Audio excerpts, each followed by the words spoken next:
Programa Diálogo com Edmo Bernardes. Apoio Valorap, BPO, Auditoria, Consultoria e Tecnologia. Acirp, valorize o perto, valorize o próximo.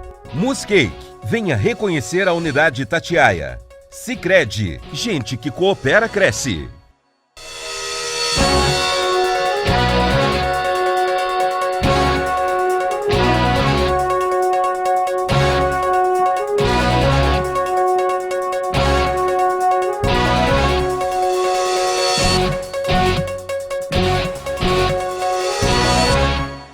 Olá, estamos iniciando mais um diálogo hoje, recebendo um psicólogo e um assunto extremamente gostoso e preocupante ao mesmo tempo. Lucas Franco Freire. Muito obrigado, viu, Lucas, por falar conosco e falar também, né, sobre como vai ser 2023 e como devemos agir em 2023. Obrigado. Eu que agradeço, obrigado pelo convite, vai ser um papo muito gostoso, maravilhoso, contem comigo. Bom, você é um cara que, nas suas palestras, etc., você já impactou aí mais de 100 mil pessoas, você já levou mensagens muito positivas, até de otimismo para as pessoas, né? E sim, nós vamos falar do playfulness, e que não é uma brincadeira, playfulness. exatamente. Eu acho que responde muito a uma questão, né, do que nós fazemos quando a gente resolve o nosso problema de sobrevivência. O que a gente faz da nossa vida quando aqueles recursos básicos já foram supridos? Como é que a gente explora as possibilidades? Como é que a gente constrói resiliência? Como é que a gente se conecta com a nossa essência? Essa vai ser a provocação de hoje. Ah, que bom! Agora, claro que resiliência, claro que vem aí o 2023, 2022, 2021, 2020, anos dificílimos. A gente falou sim em pandemia, que o mundo não está acostumado, a gente falou em desemprego, a gente falou em home office, a gente falou em morte e eleições, mais recentemente uma perda de Copa do Mundo. Quer dizer, frustração é o que não faltou nesses 3 últimos anos. Como sobreviver em 2023? Que maravilha! Apesar de tantas adversidades, ainda estamos aqui podendo falar sobre isso. Eu acho que aí a gente tem que resgatar os nossos primeiros estudos acerca do que é ser resiliente. Ser resiliente é ter uma capacidade de enfrentar e transgredir as adversidades. E se tem uma coisa que a vida nos traz é a adversidade. Agora, uma coisa que a gente precisa entender é que a resiliência ela pode e deve ser nutrida. Nós podemos nutrir resiliência com uma série de hábitos e comportamentos. A única certeza que nós temos nessa vida é a mudança, e ela virá e está vindo cada vez mais acelerada, cada vez mais forte, cada vez mais impactante. Passamos por um momento realmente muito obscuro das nossas vidas sociais, mas eles também nos convidam a oportunidades de redesenho, reinvenção, reconexão pessoal. Eu acho que até as horas mais escuras têm apenas 60 minutos, como diria a frase impactante, né? Então a gente pode e deve sim resgatar forças para transgredir a tudo isso. Bom, o seu livro, eu vou colocando na tela a capa do livro, né, para a gente poder abordá-lo. 2022 a gente encerra com menos desemprego, pessoas que se viraram de alguma forma dentro das dificuldades que aconteceram, mas uma frase que você prega é que o trabalho não pode ser sofrimento. É isso que eu queria que você falasse. Olha, a gente tem uma construção que é histórica e é cultural, que associou a ideia de trabalho e sofrer. O trabalho como algo que necessariamente precisa estar te levando a uma exaustão psicológica, uma exaustão física. Veja, o cansaço, o desgaste é natural de qualquer empreendimento humano, mas existem cargas de estresse que nós colocamos no trabalho que não necessariamente deveriam estar ali. Isso é uma construção cultural. A gente, inclusive, usa expressões que dão ainda mais vazão a isso, do tipo, olha, acabou a hora de brincar, é hora de trabalhar. Coisas do tipo, o contrário de brincar Não é trabalhar, o contrário de brincar é deprimir. Se você não está com leveza na sua vida, você está colocando cargas de esforço que não precisariam estar ali.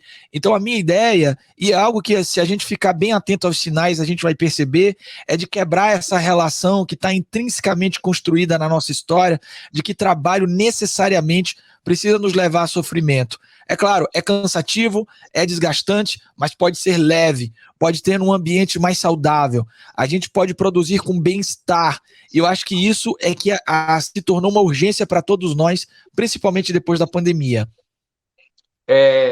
Eu, há pouco tempo, entrevistei uma publicitária, Marília de Castro, e que acabou de escrever um livro também, Meu Chefe é um Pesadelo. É o livro que ela escreveu.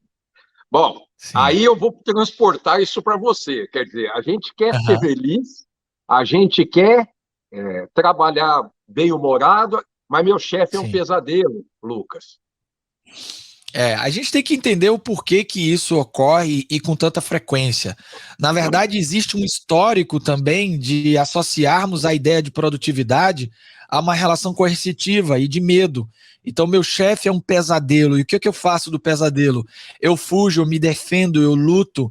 São todas reações de luta ou fuga geradas por cargas de estresse excessiva que não precisariam estar ali. O medo como mecanismo de gestão foi usado historicamente muitas vezes para fazer com que as pessoas se comportem. Quando alguém bate no seu ombro e fala, olha, trabalhe, porque tem muita gente querendo o seu lugar, é uma representação disso. Olha, trabalhe, viu, porque senão sua vida vai ficar muito ruim. Olha, acho bom você trabalhar direito. A gente tem uma série de expressões e formas de gerir que precisam ficar no passado. Agora a gente precisa olhar para uma relação de trabalho em que quem precisa do trabalhador é a organização, quem precisa do liderado é o líder. Então a gente precisa entender que a balança é diferente e que para isso a gente precisa cuidar mais das pessoas. É claro que isso não vai ser um estalar de dedos, não é mágico, ainda mais como você trouxe muito bem, fruto de um abismo social que a gente vive, faz com que muitos empreendedores ainda achem que esse é o melhor modelo. Olha, se eu subjugar, se eu diminuir o outro, eu vou ter resultados melhores. Não é assim. A gente pode construir uma relação de trabalho produtiva, que gere bem-estar e que seja próspera, tanto para o empreendedor, para o empresário, para o líder, como para a pessoa que vai ser impactada. Isso é algo que a gente precisa fazer enquanto pacto social. Afinal, nossa vida é curta demais para a gente estar subjugado para um líder como esse, monstruoso ou um pesadelo real, né? Eu confesso, a primeira vez que eu fui na Disney, e tinha um diretor que a gente conhecia lá na Disney World, e ele foi nos receber na frente, na entrada do parque, e ele de terno, entramos, e quando chegamos no carrossel é aquele brinquedinho super inofensivo, super...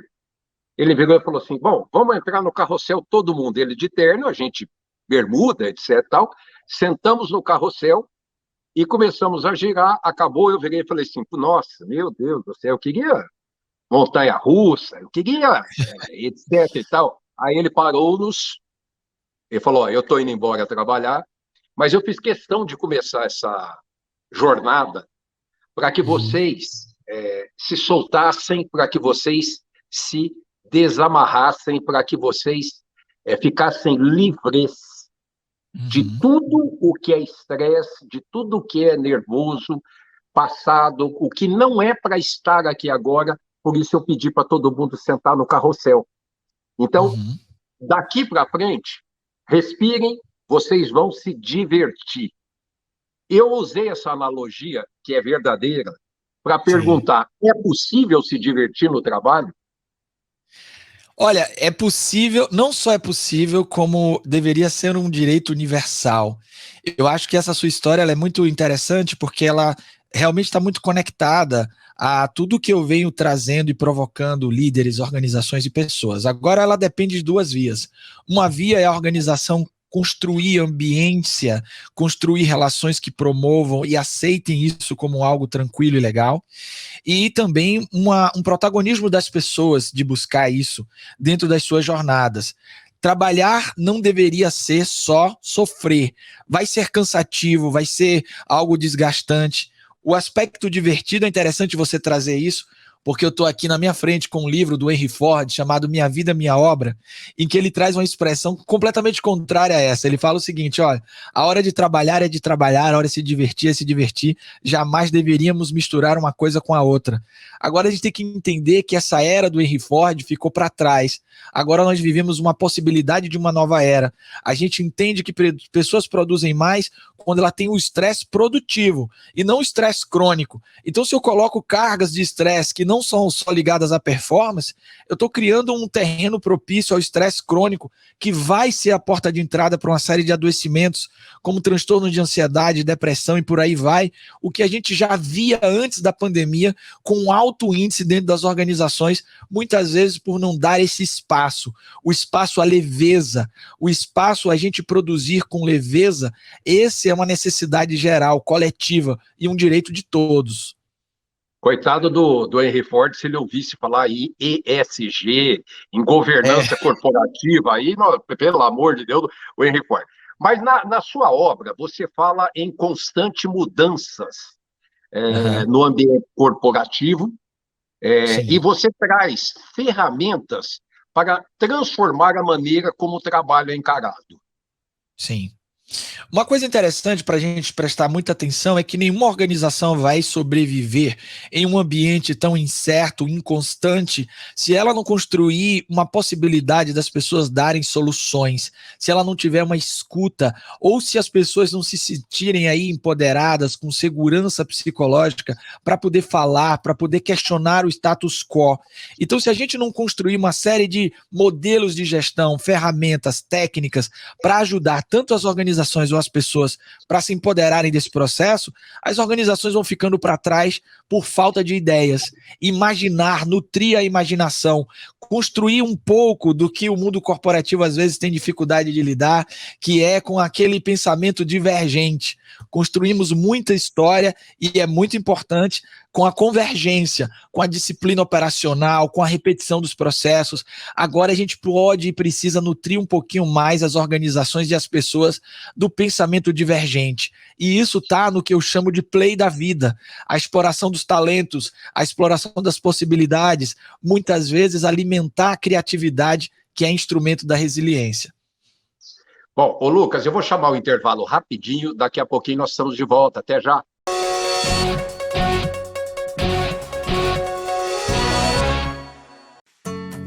Hoje eu quero aquela brusqueta de pepperoni. Eu não vejo a hora de provar o confit de pato. Ou será que peço o risoto de carne seca, hein? E eu mereço o brownie de sobremesa. Eu vou pedir a torta de chocolate com geleia de damasco. Nossa, a gente nem chegou e já tá pensando na sobremesa. O mousse cake da Itatiaia agora é My Mousse Cake. O mousse cake que você sempre amou, com tudo que você sempre pediu. 1924. O desafio está no ar.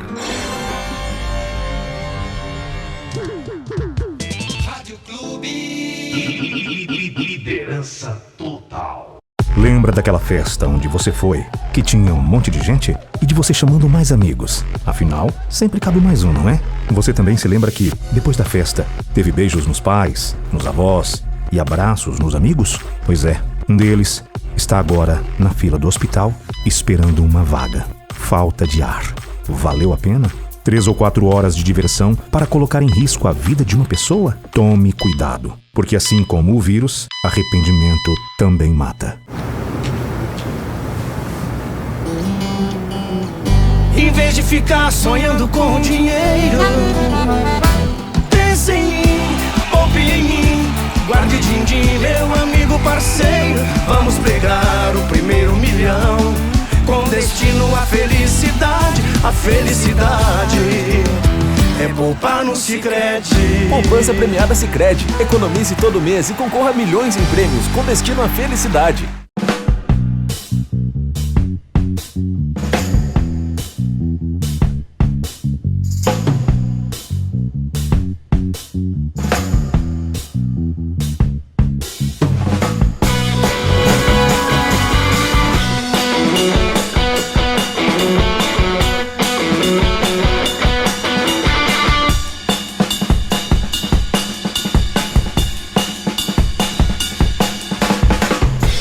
Diálogo. Apoio Valorap, Acirp, Muscake e Sicredi. Estamos de volta com o segundo bloco do programa, recebendo esse psicólogo. O cara é um monstro, que ele é professor de gestão em pessoas, e ele desenvolve empreendedorismo pela Universidade Federal da Bahia. Já nas suas palestras, já teve em mais de 2.000 eventos aí pelo Brasil. E nós estamos falando, e o que eu queria falar agora, Lucas, dá a dica, o que é que a pessoa tem que fazer. Ela não leu o seu livro, nosso telespectador não leu o seu livro. Para ser feliz no trabalho, o que ele precisa? Além da resiliência que a gente já falou. Olha, sem dúvida, eu acho que o primeiro passo, eu acho que é se ouvir, é olhar para dentro e conectar essa essência, dar um pouco mais de voz à sua criança interior. Em todo o trabalho tem coisas que a gente gosta, tem coisas que a gente não gosta. Eu uso muito a teoria de um psicólogo húngaro chamado Mihaly Csikszentmihalyi, que é a teoria do flow, é um dos pilares do meu livro. A teoria do flow fala sobre aquelas experiências ótimas da vida. E por mais que a gente ache que não, o trabalho seria o lugar onde a gente mais poderia ter as experiências ótimas. Então tentar se conectar com isso. Qual é o seu play? O que te traz leveza dentro do trabalho? Aquela atividade que te dá um pouquinho mais de prazer e se conectar a ela. Ser protagonista nessa jornada. Você também fala muito em burnout, fala em estresse, fala em depressão, ansiedade, e que, de alguma forma, causam exaustão na gente, né? Até aquela infelicidade, aquela quase impossibilidade de ser feliz no trabalho. Mas o acordar de mau humor dificilmente vai fazer você ter um dia de trabalho positivo, né? Veja, pessoas que são sérias demais, o cérebro se contrai, elas não conseguem buscar soluções. É claro que tem pessoas que são... o motor vai ligando ao longo do dia, né? Às vezes tem algumas pessoas que eu converso que são assim, né? Acordam um pouquinho mal-humoradas e ao longo do dia vão se conectando com essa leveza da vida. Você sabe como é que chama isso? Como? Isso aí é um Fordinho 29. Demora para pegar, mas quando pega, ele vai embora. É isso aí. Um convite que eu faço para todas essas pessoas, vou até usar uma frase para isso, que eu acho muito bonita, que é o seguinte: a vida não vai perecer por falta de maravilhas, mas vai perecer por falta de quem se maravilhe. Mesmo que você esteja num dia mais duro, mais difícil, aproveite a jornada, abra a janela, se conecte com um pouco com a luz do dia, se maravilhe com pequenas coisas, não deixe a sua rotina transformar tudo em paisagem, aquela paisagem que você não está ali nem sequer prestando atenção. Viva mais o presente. Explorar o seu play é um pouco disso, é você olhar um pouquinho para a sua rotina com um olhar diferente, se conectar com aquela estranheza que a criança faz muito bem quando algo novo aparece no ambiente. Eu acho que esse é um convite até para aqueles que acordam um pouco mal-humorados. Tenha certeza, o dia vai trazer algum presente para você se você estiver aberto e atento a isso. Eu tenho dezenas de ideias, de coisas que a pessoa pode chegar e falar assim: pô, mas como é que eu vou trabalhar feliz se meu chefe é um pesadelo, falamos daqui a pouco, meu vizinho de bancada é um mal-humorado, o meu vizinho ali da frente tirou o sapato e está com chulé desgraçado aqui dentro da sala, a água eu tenho que beber, está no andar de baixo, o café só é servido frio depois das 11 horas da manhã. Quer dizer, tem milhares de desculpas para a pessoa ser infeliz no trabalho, né? Agora, fazer do limão a limonada. Esse é antigo, é velho, mas é dessas coisas que você tem que pegar para sorrir, para poder ser feliz. Perfeito. No limão da limonada, eu resgato um grupo de filósofos bem antigos que são os estoicos. E eu chamo isso de resiliência estoica. Controle aquilo que você pode controlar. Alcance aquilo que você pode alcançar. Tem um filósofo estoico que era Epicteto. Ele tinha dificuldade de andar, ele era escravo, mas ele era livre no pensamento. Então as adversidades, elas vão sempre estar aí na vida. Muitas vezes a gente olhar para aquilo que a gente pode exercer alguma alguma influência, algum controle, ter algum comportamento positivo sobre isso, é algo que vai fazer uma extrema diferença em nossa vida. E aí, você falou de uma frase antiga, eu resgato bem antigos os estoicos. Eles nos ensinaram a controlar aquilo que a gente pode controlar. E essa é uma baita dica de resiliência também. Me explica a teoria do flow.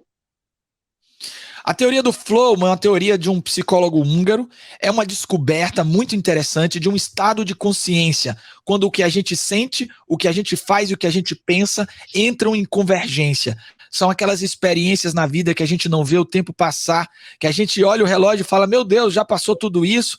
Essas experiências ótimas são conhecidas como experiências de flow e elas têm um alto poder de relação ao nosso bem-estar geral. Quando a gente vive mais esses picos de experiência, as pessoas tendem a relatar mais felicidade, mais bem-estar. Se conectar com o seu flow é viver essas experiências que precisariam ter um objetivo claro, feedback imediato, uma possibilidade da gente se desafiar quando a gente estiver fazendo alguma atividade. Algumas dicas aí que eu posso dar para a gente se conectar com o flow é tirar um pouquinho os ruídos que a vida traz. A gente leva vidas muito ruidosas, muitas interrupções. O flow é uma concentração, é um estado em que a nossa ação e atenção andam juntas. Todo mundo já viveu esse estado. E se você se conectar mais com isso no trabalho, com certeza você pode ter mais bem-estar. Você tem uma metodologia que você ancorou em 4 bases para que você arrume uma vida mais leve e criativa, mesmo num cenário de pressão e exigência. Perfeito. Eu chamo isso de playfulness, a plenitude do play. A palavra play, ela significa várias coisas, brincar, atuar, jogar. E eu ancoro essa ideia em 4 pilares. O primeiro pilar é a atenção criativa. A atenção criativa é o espaço entre o que eu quero mudar o mundo, o meu desejo e as adversidades, os problemas. A gente precisa, às vezes, se dar tempo para ouvir a voz interior. E essa tensão, esse desejo de mudar o mundo, ele vai emergir. O segundo pilar, a gente já falou aqui, a teoria do flow. O terceiro, a resiliência dos estoicos, que é controle aquilo que você pode controlar. O quarto pilar é a ludicidade, abrace o seu lúdico. E aí vem aquilo que a gente falou lá no início. Não é só o brincar. O que é lúdico para mim não é para você. A minha esposa gosta de cinema francês. Eu gosto de filme que tem explosão. O que é o seu lúdico? Abrace o seu lúdico, a sua leveza, aquilo que te conecta. Um cirurgião pode viver a sua ludicidade lá no auge de uma cirurgia. Cada um de nós tem aquilo que nos conecta a essa leveza. Você fala na coisa lúdica, né? Mas também nós falamos, é o tema de tudo, que é a brincadeira, né? No que eu consegui entender, é ser mais leve, né? Sim. É você poder não levar tudo na pior, não levar tudo a mal, não perdoar, ver a pessoa que não está bem. Esse estado de espírito lúdico, capaz de ser leve e de brincar, você tem que estar em paz com você também, né? Uhum. Sem dúvida. E eu acho que também a gente precisa quebrar essa ideia de que o brincar é apenas algo da infância. O adulto brinca, o adulto também precisa da leveza. O brincar é um ato transcendental, nem é só da nossa espécie. Animais também brincam, animais também apertam o play. A diferença é que a gente se coloca nas nossas vidas, no adultecimento, cargas tão grandes de estresse, que a gente pode obscurecer essa conexão. Brincar é se conectar com a nossa leveza, e todos nós fazemos isso. E que tal se a gente pudesse fazer um pouco mais isso no lugar em que a gente passa mais tempo, que é no trabalho? Então esse é um convite importante, é a gente se conectar com a nossa leveza, e isso não é só da infância, e também não é diferente de ser sério. Você pode ser muito sério e muito produtivo e ter muita leveza nessa jornada.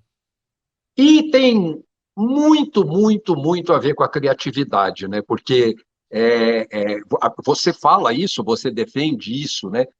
Mas as pessoas parece que evitam criar boas situações. Quer dizer, criar boas situações de boas situações é fácil. É só você dar risada e abraçar e comer o doce. Aí tá muito fácil, te entregou na mão. Agora, você ter criatividade para pegar as más situações e dar a volta por cima, talvez seja esse o grande segredo. Total. Eu costumo brincar que as pessoas mais criativas que eu conheço são os engenheiros. Eles eram as crianças que desmontavam as coisas para ver como é dentro, eram aquelas crianças que faziam as maiores peripécias. Só que ao longo desse processo de adultecimento, muitos deles esquecem de se conectar com essa criança anterior. E veja, a criatividade é instrumento da resiliência. A resiliência é o enfrentamento à adversidade. E como é que eu enfrento a adversidade se não é resolvendo problemas? Todos somos criativos, mas para isso a gente precisa nutrir constantemente essa competência que é o grande diferencial humano, né? Nós estamos indo para o final do programa, eu não vejo uma solução para a pessoa não só trabalhar, porque se você sai de casa brigado com a família e vai para o trabalho, se você sai do trabalho mal-humorado levando isso para casa, é difícil você conseguir essa ludicidade, essa alegria, esse bem-estar, né, social que você fala. Sim. Se eu puder perguntar para você, criatividade, leveza, sorriso. O sorriso é importante para atingir isso? Total.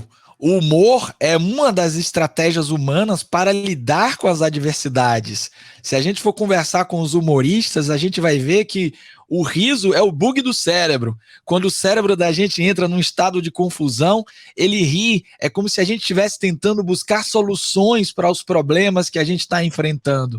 Então, todo esse caldeirão que você falou está corretíssimo, transcende ao trabalho, é para a vida, não é só para um aspecto da vida. A provocação do trabalho é porque ele ocupa muito tempo da gente. E que tal se esse tempo for um pouco diferente, né?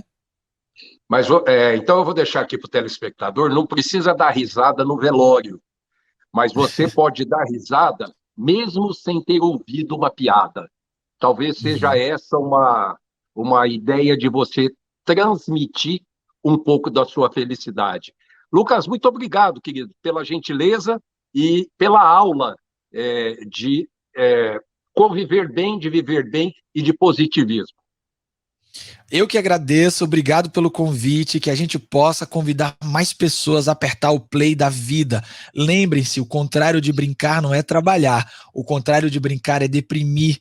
Quem quiser saber mais, se conectar comigo, entra lá no Instagram, @lucasfrancofreire, e conhece o meu livro, Playfulness, Trilhas para uma Vida Resiliente e Criativa. Brigadão, viu? Um abraço, pessoal, semana que vem estamos de volta, até lá.